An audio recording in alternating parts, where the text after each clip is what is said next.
my good friend Sonia Amir Bowie, who is the works with the doctoral students at Hood College, has sent me another gem, and I get to speak with Dr. Darnell Billups. Now, you graduated from the doctoral program a year ago, May, so 2024. Congratulations. Yeah, I appreciate it. Thank you. And thanks, Sonia, for connecting us too. Sonia Yes. is an amazing asset to this entire Frederick community. 100%. She is one of our Miss Maryland's 2000 and carrying on the tradition of beauty and smarts, I guess, at Hood Oh, yeah. College. I want to thank you so much for taking your time to join Good Morning Frederick. I really appreciate it. And it's funny because I talk to so many people and people are on my schedule. I get people confused. And when we started, I was like trying to remember how we got connected. And Lord have mercy, I'm going to have to put my thinking cap on for you, my friend. So you are very, very driven, even as a youngster, by kind of putting yourself out there and saying you wanted to attend the Naval Academy, which you did, which is not easy. Even for smart people, it's not easy. So tell me about that process when you kind of say something like that as a child and it drives you as you move forward through high school and getting into that the Naval Academy.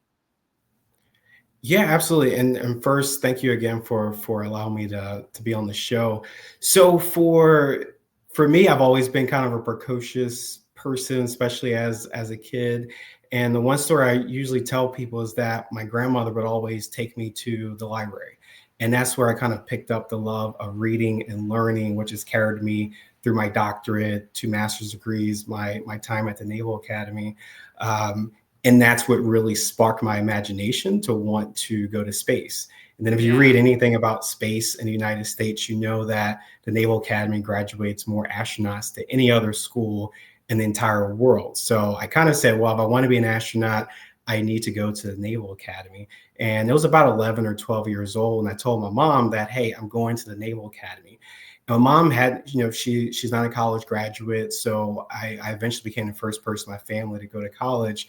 So when I told her that, she had no idea what the Naval Academy was. And she said, Right. no, that's the military. You're not going to the military. You're going to college.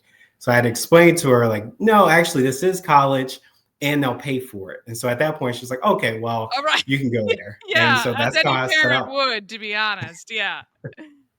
Yeah, that's really amazing. So how was your time at the Naval Academy? Cuz I to me, look, first of all, I mean, I just think it is such a prestigious place, so much history and tradition, but really a great foundation for our future leaders. Was that your experience? Absolutely. It's a Yeah. transformative place. I don't know any place else in the world. Even the other service academies, obviously they're amazing too, but the Naval Academy just has a special place in this country's history, and also its location in Annapolis, Maryland, Yeah. really makes it stand out versus everywhere else. Also, the distinction with the Naval Academy, you can become a Marine or you can go into the Navy. So the other Right. services really don't have that. Right. So you're talking about like West Point and things like that or other Right. schools. Yeah, so you chose the Marine route after you graduated? Yes, I chose the Marine route. I wound up going Marine ground and being a communications officer for about 8 years.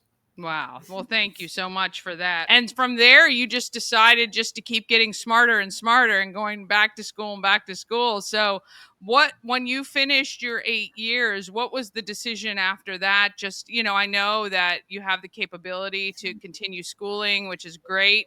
What was your driving force after that? Yeah, I think my driving force while I was in the military is just continue with education. One thing that's not widely known is that Marines are super educated and we actually take education very seriously. So the Marine Corps started the Commandant's reading list. So every last rank in the Marine Corps has a book and a list of books that they're supposed to read and engage with. So education is very important in the Marine Corps.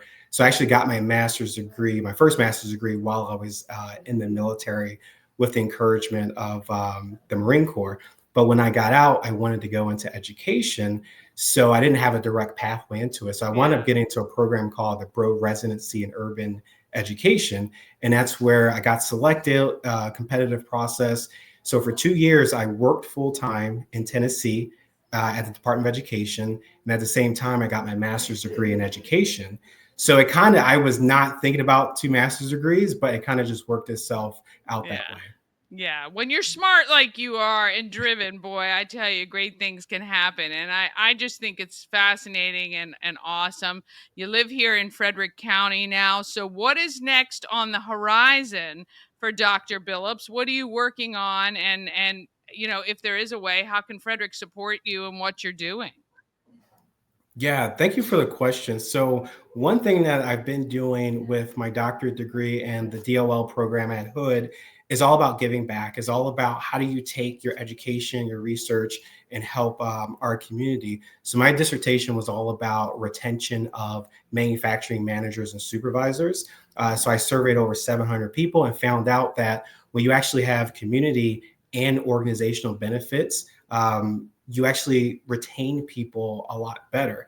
So I was able to take that research and created the first manufacturing retention event for Frederick County. This happened August of last year. We had over 50 people attend from Frederick Workforce Services, a number of businesses in the community, manufacturing businesses, the Chamber of Commerce.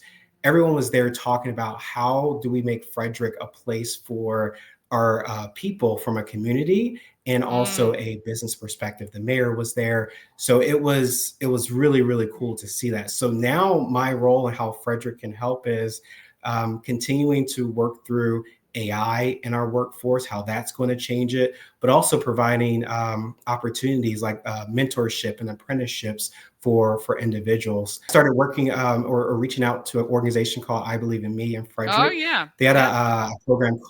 Yeah, they had a program called Project Guide, and with that organization, they actually were able to get stories back from kids saying, "This this opportunity came to me. I was able to get a certification and work experience, and now I have my first full time job, and I can support myself." That is amazing. And look, I 100% agree with your study, obviously, that you've proven. But when we, first of all, as a community, can bring a job to somebody so that they can, have their family and support their families and all of that. But when you tie in that community connection, it really does cement that whole experience for somebody, because we all know this, and there's been so many studies done. When you give back, you get more than you're giving. Really, when I give to the community, when I donate money or my time or do anything like that, I feel almost selfish because I'm getting way more out of it. And I think it's so important for a community to have strength beyond just the economy of the business, right? When you reach out and you're involved in your community in that way, or you know that your company is giving back to the community in other ways, it really is so powerful. So, that is really an amazing thing you've brought to light.